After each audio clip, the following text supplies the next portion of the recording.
Olá, tudo bem? Damos início a partir de agora a mais um Parla Mais. É o espaço que os candidatos a uma vaga na Câmara Municipal de Teresina têm aqui na capital para falar das suas propostas, também para dizer dos seus propósitos e para o eleitor saber quem é candidato, saber um pouco mais sobre o candidato.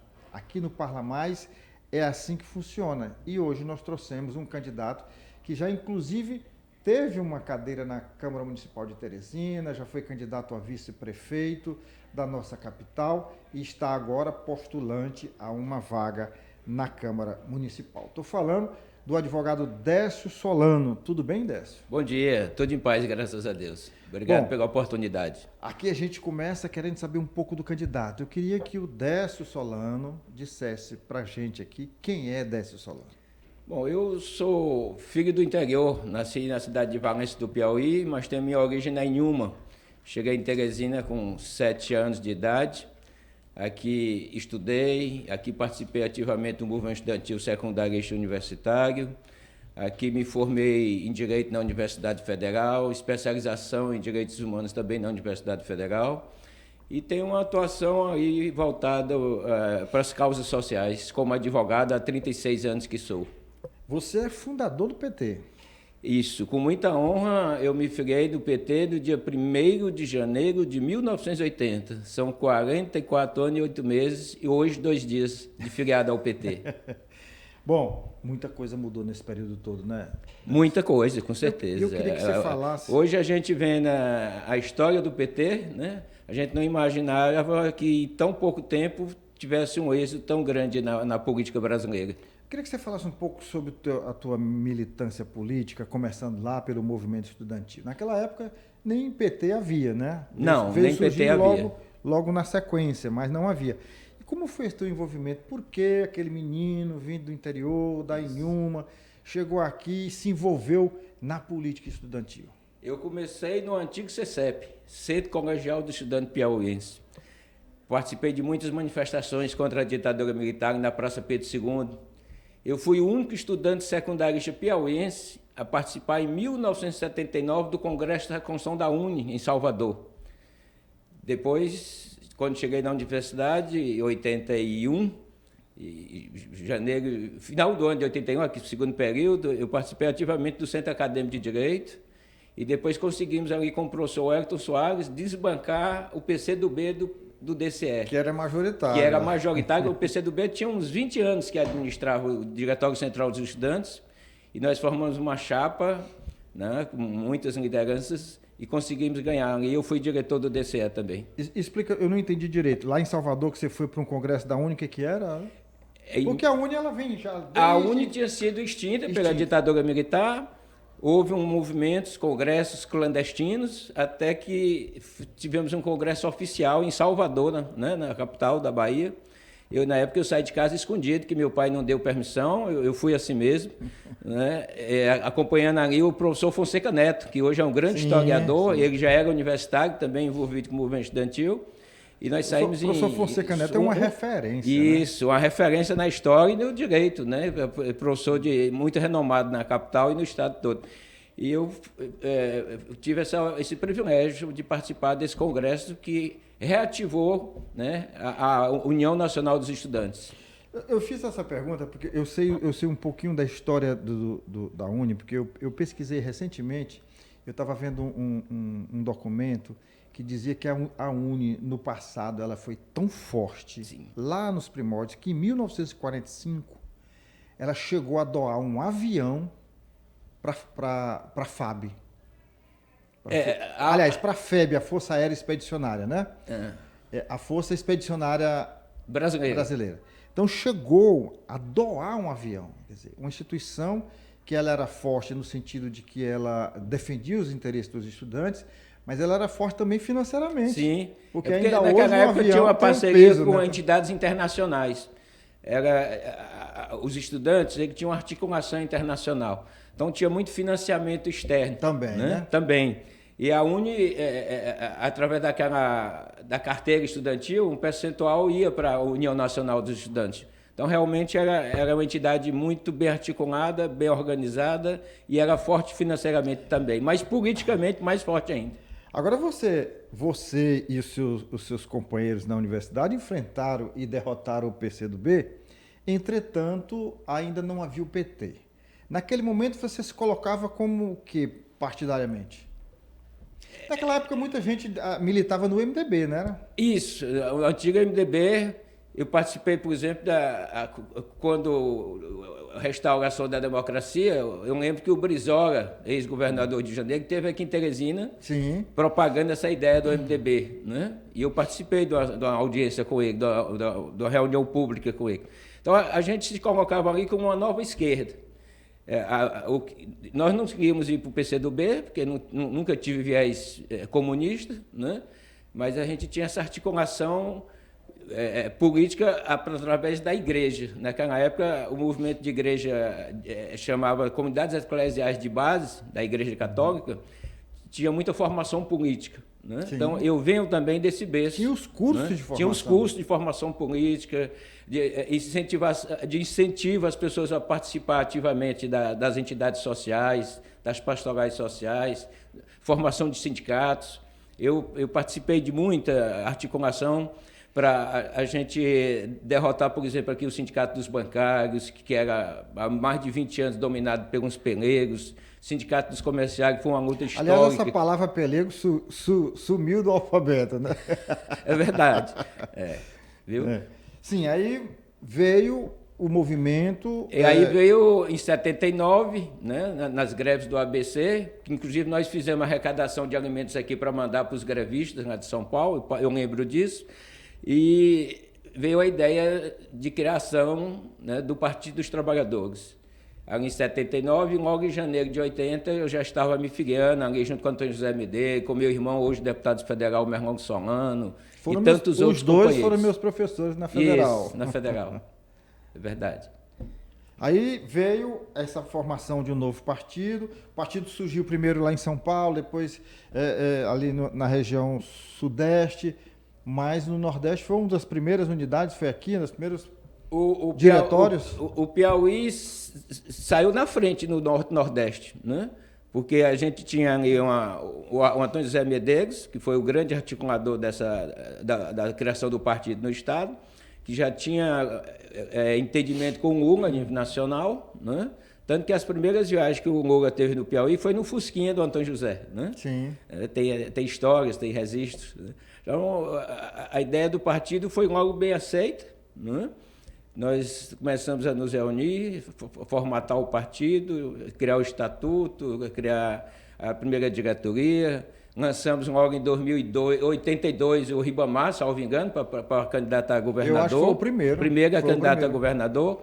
Eu lembro de uma campanha, não sei se foi em 82 também, ou foi em 84, que o Merlong foi candidato a vereador pela primeira vez. Né?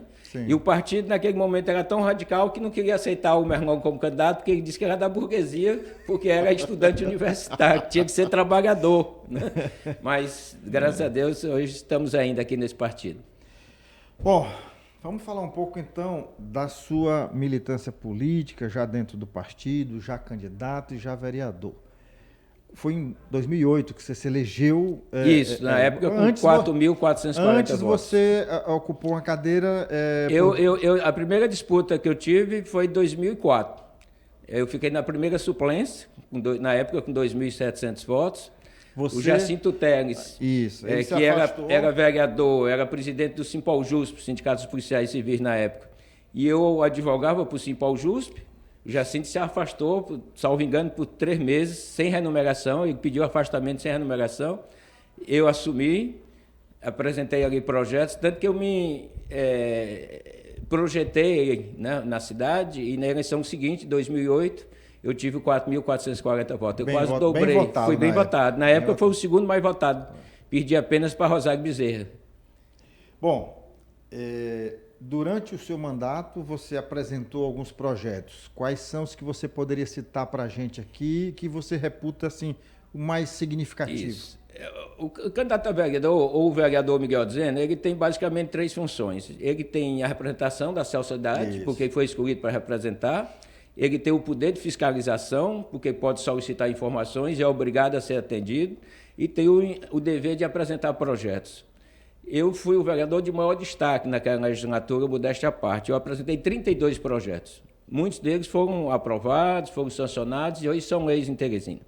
Você chega no estacionamento do centro da cidade hoje, ou em qualquer canto, você encontra uma estrutura que antigamente não tinha.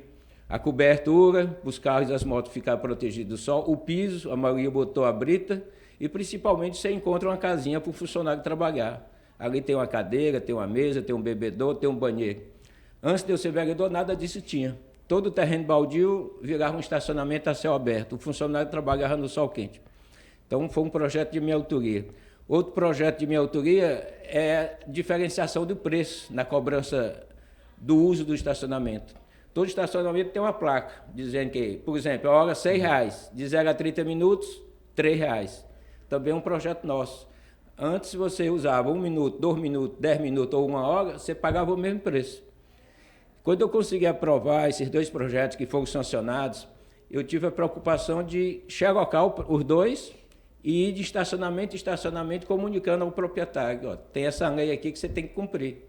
Essa não outra pode aqui alegar desconhecimento da lei, né? Isso. Então, hoje é uma realidade que beneficia muita gente. Eu estava levantando algumas informações sobre a tua atuação parlamentar da época. Eu vi que tem também um com relação aos cartórios. Sim. Todos nós que precisamos, em determinado momento da vida, de serviços cartorários, a gente sabe do sofrimento. Sim. Né? Agora, até que aumentou o número de cartórios. Eu acho que os cartórios só perdiam mesmo para o BEP. Lembra do BEP? Verdade. Então, eu fui na Câmara e apresentei um projeto regulamentando a prestação do serviço cartorário na cidade, botando um limite de horário, né? E que eles são obrigados, como hoje eles cumprem, você entrou, pegar uma senha, ali tem o horário que você pegou a senha e tem o tempo máximo para você ser atendido, né? Se você não for atendido naquele tempo e quiser representar na corregedoria, você vai ser atendido, porque hoje tem uma lei obrigando, que também é da minha autoria. Eu vi lá que tanto na corregedoria quanto na corregedoria do tribunal, sim, na procuradoria do município, isso, porque como os cartórios, né? Eles são submetidos ao Tribunal de Justiça. Sim, sim. A regulamentação, a fiscalização. Então, a gente tendo uma lei como esta, né, o tribunal está amparado para punir ou para exigir mais servidores para melhor atender a população.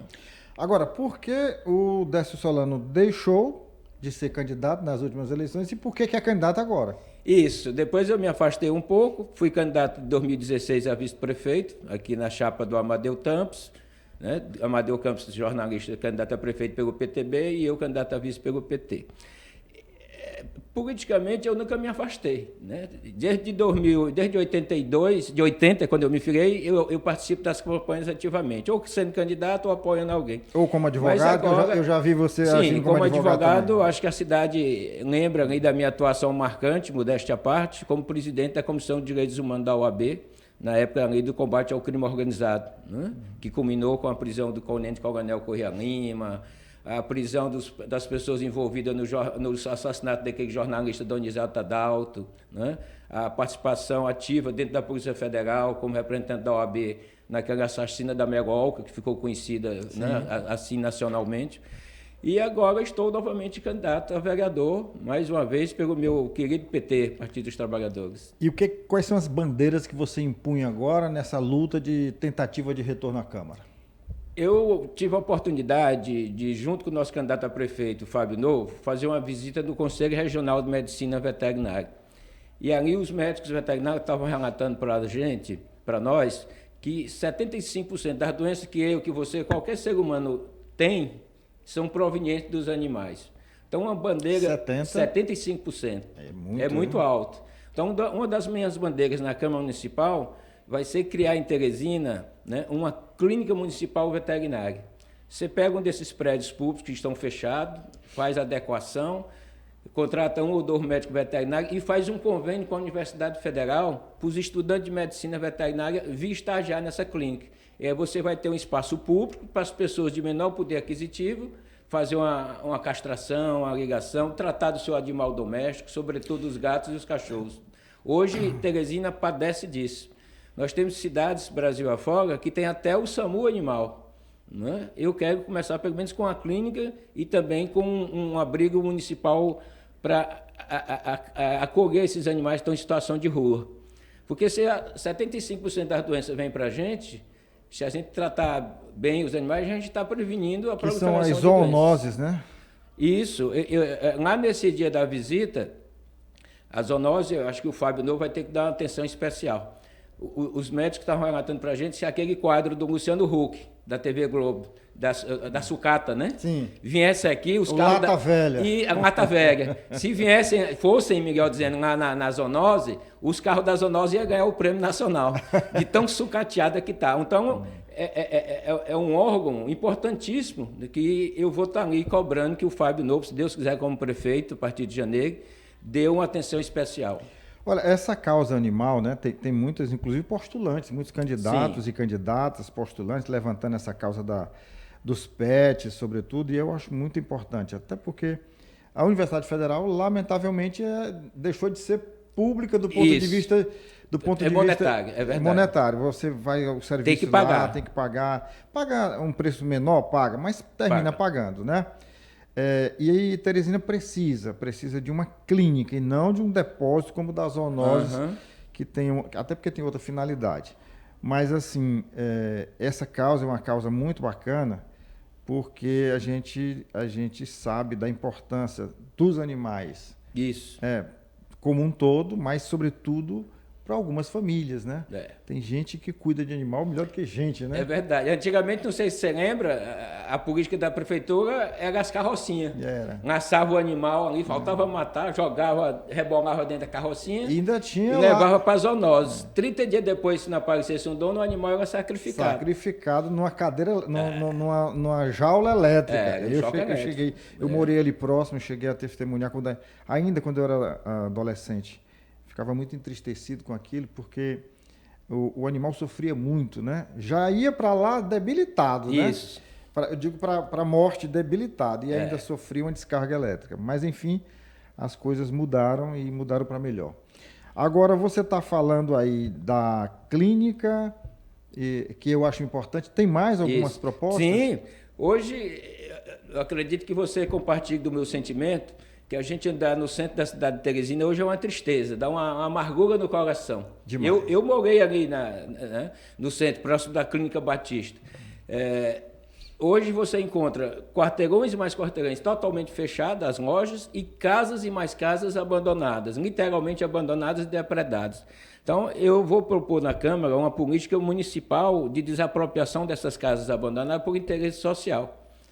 Porque a prefeitura pode emitir o decreto de desapropriação a baixo custo, se emite na posse, né, faz o que tiver que fazer para criar moradias populares no centro da cidade. Esse valor seria baseado em quê? Porque nós temos dois tipos de desapropriação. Desapropriação para fim de reforma agrária, que é feita pelo INCRA, e a de interesse social, qualquer prefeito pode fazer, para a criação de habitações populares. Criação de albergues estudantis, por exemplo. Né? Nós temos muitos estudantes que vêm do interior, que às vezes tem que ir para a casa de um parente, para uma pensão, para uma coisa. Se você criar os albergues, você está ajudando a povoar o centro. Você é o primeiro candidato que fala em albergue, isso é interessante. É o primeiro que fala em albergue. Porque essa questão, muita gente chega com ideias muito vagas. Né? Vamos apresentar projeto para repovoar o centro, mas não dá uma destinação concreta. Qualquer política para recuperar o centro da cidade, ela tem que passar pela recuperação do sistema de transporte público. Que é outro gargalo. Que é o grande gargalo. Certamente vai ser o maior gargalo da gestão.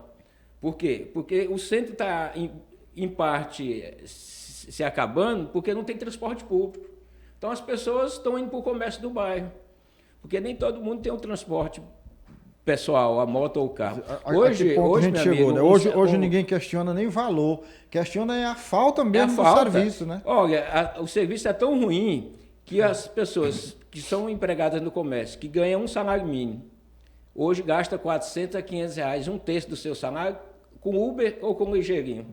Por quê? Porque não tem o transporte. Agora, qual seria a saída para esse gargalo? Porque é um gargalo. O prefeito, inclusive, que é um gargalo que não foi criado nessa gestão, mas o prefeito disse lá, no primeiro, assim que assumiu, que resolveria em 3 meses.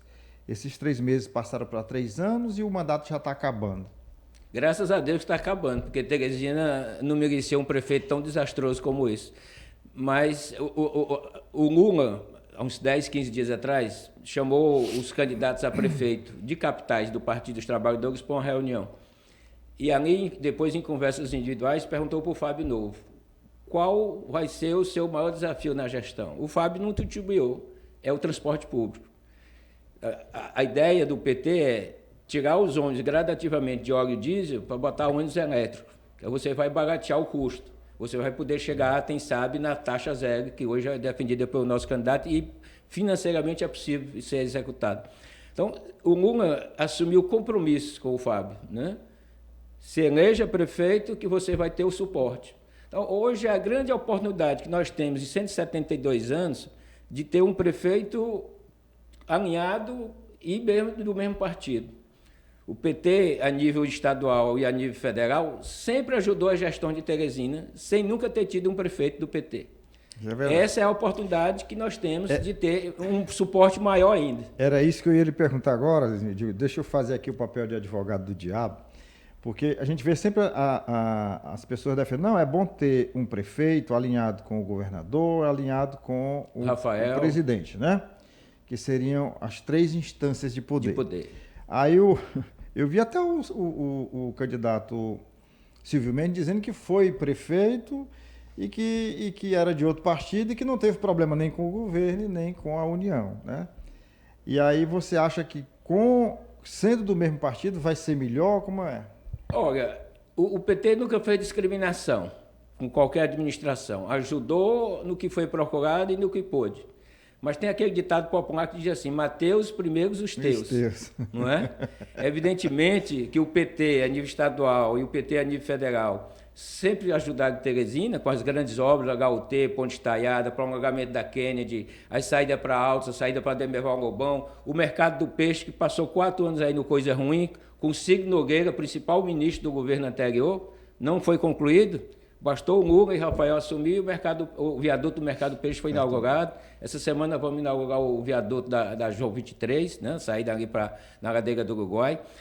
Então, se o PT sempre teve carinho por Teresina, imagina tendo um prefeito do Partido dos Trabalhadores. É lógico que a gestão vai ser olhada com mais carinho, né?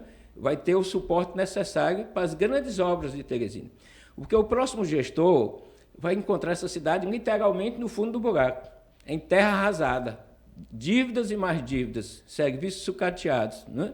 Então, tem que ter o suporte. E o Fábio já provou, como secretário estadual de Cultura, que tem uma boa relação com os deputados, tanto estaduais como federais e senadores, tanto que conseguiu alocar emendas para a Secretaria de Cultura. Você nunca viu um deputado estadual secretário da Secretaria de Cultura, só o Fábio que aceitou. E foi eleito o melhor secretário do Wellington Dias. Você me deu agora uma deixa para uma questão que está aí, que abalou o meio político na última semana, que foi aquela ação da Polícia Federal. Você, como advogado, que é advogado de profissão e que é advogado, já foi advogado do PT e que está nessa luta, o que você tem a dizer? Olha, toda período eleitoral, as investigações afloram. E é importante que sejam apuradas a fundo, independente que seja com alguém do PT ou não seja com alguém do PT.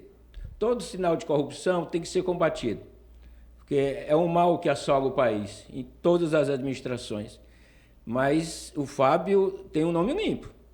O Fábio Novo já foi gestor, né, deputado, foi vice-prefeito de Bom Jesus, foi vereador, foi secretário de Cultura, nunca se envolveu em atos de corrupção. Então, o nome dele, ele tem uma marca, né, da honestidade e da transparência. Esse episódio não trouxe nenhuma mácula, não fere de forma nenhuma a candidatura do partido? Não deixa de respingar, né, porque o secretário é indicação do partido, né, mas nós vamos acompanhar e eu não tenho dúvida, se houver algum indício concreto, o governador vai tomar as providências. Mudando de assunto, não, voltando ao assunto das suas propostas, você tinha, como é que você vê essa questão, a clínica veterinária você já falou, você falou também sobre a política de desapropriação, e essa questão você está levantando a bandeira também da creche por tempo integral. Queria que você falasse um pouco sobre isso. Nas reuniões que eu tenho feito, né, algumas mães têm me mostrado a importância da gente ter as creches municipais de tempo integral. Por quê? Porque nem todo mundo hoje tem aquele suporte da avó, de um tio, de uma tia, de uma irmã, de uma sobrinha, para ficar cuidando da sua criança. E as mulheres precisam trabalhar também para ajudar na despesa doméstica. Então, só uma comparação, até o ano de 2009, 15 anos atrás, o Piauí não tinha nenhuma escola de tempo integral.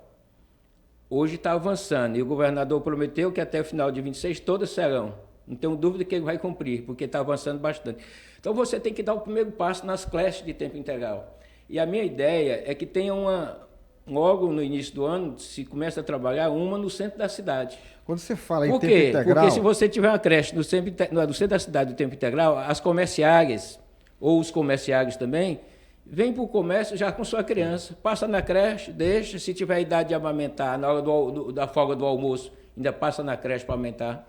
Eu não sei se funciona, mas na época do Firmino, houve a inauguração ali próximo ao Dom Barreto, tinha uma creche que, se era em tempo integral, eu não sei. Quando você fala em tempo integral, não significa que ela abra de manhã e de tarde, mas que a criança fique nos dois... A criança, né, fica no tempo integral. Entre porque 7h30... aberto de manhã e de tarde elas já são, né? Entre as 7h30 da manhã, sai 5h30 da tarde. Né? A proposta é essa. Nós temos que fazer... urgentemente aumentar o número de creches, talvez até, como não dá para construir da noite para o dia, fazer parcerias com as entidades, né, sociais, essa é a sua proposta. Com as associações de morador que tiver sede própria, que possa usar como creche. Essa sua proposta de trazer para o centro, de abrir mais no centro, sim, ela vai de encontro à proposta de revitalização do centro de Teresina. Nós temos 3 ideias básicas para revitalizar o centro. Primeiro, recuperar o sistema de transporte público. Essa é prioritária. Segundo, essa desapropriação por interesse social, para você repovoar os centros da cidade. E a terceira, a creche. Porque se você traz a creche para o centro, né, o comércio começa a fluir. Né? Você repovoar o centro, vai ter pequenos mercadinhos, como tinha antigamente ali o Pegue Pague, Leve Pague, aqui na Frei Serafim, lá onde hoje é a Igreja Universal, na Praça da Bandeira, tinha um supermercado. Tinha, né? O Pegue Pague, parece uma coisa assim, Leve Pague, tinha uma cor com pague. Primeiro teve o São Gonçalo, do nosso tempo é o São Gonçalo. Sim, é o São Gonçalo. Depois vai que mudou de nome, verdade. Mas eu me lembro bem do São Gonçalo. Então, ó, o centro hoje não tem quase mercadinho, não tem quase padaria, né? Pequenos comércios. Até farmácias são poucas. Só hoje, tem farmácia. E poucas. E poucas. Muitas fechadas. Se você for olhar, eu outro dia saí no centro, deixei meu carro ali próximo do Karnak e saí caminhando a pé. E eu fiquei surpreso e assim, com a quantidade de prédios fechados, como você falou, né? Tanto comercial quanto residencial, mas sobretudo eu acho que eu precisei comprar alguma coisa e eu ainda encontrei uma farmácia aberta no prolongamento da avenida que passa em frente ao Palácio Karnak, que é Antonino Freire, mas sim, lá na frente é outro nome. Aí lá no cruzamento com o Rui Barbosa... A menor avenida do mundo, né? No cruzamento com o Rui Barbosa foi que eu fui encontrar uma farmácia. E depois eu fiquei observando, na volta eu fui observando de quantas farmácias tinham ali só na Praça Pedro II, né? Tinha praticamente em toda esquina, fora aquela do artesanato, todas as outras tinham farmácia. Em relação ao centro ainda, eu vou defender a ideia de que aquela Praça da Bandeira, em parte, seja transformada em estacionamento ali para o shopping da cidade. Uma parte dela, né? Uma parte dela, porque é inconcebível se criar um shopping sem espaço para estacionamento. Tem um projeto... A ideia do shopping foi maravilhosa, mas o local foi inapropriado. Tem um projeto que pensa, que inclusive é defendido pelos próprios permissionários, de usar ali aquela parte do cais do Rio Parnaíba. Sim. É uma outra proposta, porque eles acham que para usar a praça vai ter que desmatar e aí vai ser um outro problema. Mas assim, você tocou num outro assunto que eu acho que é relevante com relação ao centro, porque a retirada dos camelôs para o shopping da cidade, que foi uma ideia brilhante, eu acho que foi uma das melhores coisas, e não é só por uma questão de beleza do centro, né? Por questão de segurança. Você lembra como era ali naquelas ruas do centro? Se tocasse fogo, pegasse fogo numa barraca, espalhava rapidamente. Todas, assim, não tinha nenhum perigo. Não tinha nenhum perigo de não incendiar a todas. Mas assim, hoje também voltou. Talvez não esteja ainda naquele nível. Mas está voltando. E se não se tomar providência, vai voltar aquele nível. E é um assunto delicado, porque ninguém quer se indispor com o camelô. Mas a questão não é o camelô em si. A questão é o perigo que causa. E ali você vê gente que está vendendo arrumadinho com fogareiro, você tem o vendedor do milho, você tem uma porção de coisas que precisa realmente essa atenção do município, por uma questão de segurança. Nada contra camelô. Tem que haver uma regulamentação do sistema de comércio. Quem pode, quem não pode. Quem não pode. Né? E a quantidade. Esse comércio ambulante tem que ser regulamentado. Né? Tem que ter quantidade que pode ficar. Eu achei isso importante. Isso, né? Porque. Sem contar que é um concorrente para o comércio. Alguns é um concorrente forte para o comércio. A gente viu outro dia, em frente a uma loja popular, alguém vendendo o mesmo produto. Fica difícil, né? É difícil. Pagando aluguel, pagando energia, pagando imposto, pagando taxa disso, taxa daquilo. E o outro... Na frente totalmente avulso. Totalmente avulso. Às vezes não está pagando nem para a prefeitura aquela taxa que é cobrada. Enfim, é um assunto que merece a atenção da prefeitura, mas que merece a cobrança do parlamentar, caso você chegue lá. Com certeza. Acho que a gente realmente tem que se debruçar sobre essa questão do comércio ambulante, dar uma regulamentação clara, com a participação da sociedade, mas tem que regulamentar, porque senão é concorrência desleal. Sim. Né? Você está ali pagando seu servidor, pagando seus encargos, às vezes pagando aluguel, água, luz e tudo mais, e alguém na sua porta.